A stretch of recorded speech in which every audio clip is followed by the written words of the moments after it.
Happy Onam to all. Onam கதை எப்படி வந்துச்சு தெரியுமா?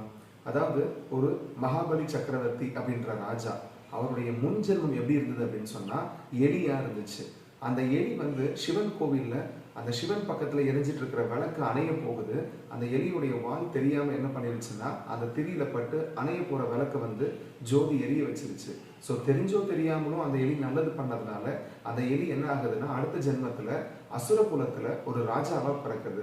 அந்த ராஜாவோட பேர் தான் மகாபலி சக்கரவர்த்தி. அவர் தன்னுடைய மக்களுக்கு நிறைய நல்லது செய்யறாரு.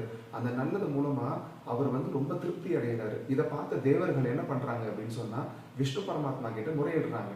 ஸோ விஷ்ணு பரமாத்மா ஒரு அசுர குலத்துல பிறந்தவன் இவ்வளவு நல்லது செய்யறானா அப்படின்னு கேள்விப்பட்டு அவரும் என்ன பண்றாருன்னா 5வது அவதாரமா வாமன அவதாரம் எடுத்து அந்த ராஜா கிட்ட வரம் கேட்கிறாரு, அதாவது பிச்சை கேட்கிறாரு.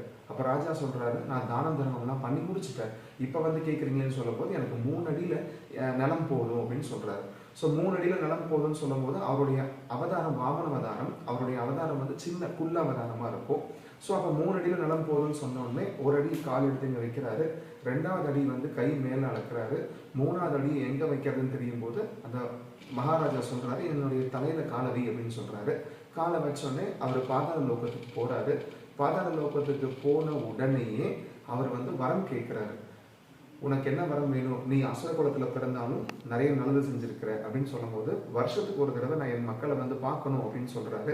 அந்த ஒரு நாள் தான் ஸ்ரவண நட்சத்திரம், திருவோண நட்சத்திரம் தமிழ்ல சொல்லுவாங்க. அந்த நட்சத்திரம் அன்னைக்கு தான் ஓணம் கொண்டாடுறாங்க. ஆனா கேரளாவில் முறைப்படி பார்த்தா 10 நாள் ஓணம் செலிப்ரேஷன் இருக்கும். அந்த 10வது நாள் தான் திருவோண நட்சத்திரமா கொண்டாடுறாங்க. ஸோ இது சிங்கள மாசம் அப்படின்னு சொல்லுவாங்க, சிங்க மாசம் அப்படின்னு சொல்லி மலையாளத்துல சொல்லுவாங்க. இதுதான் ஓணத்துடைய கதை. தேங்க்யூ. ஹரி ஓம்.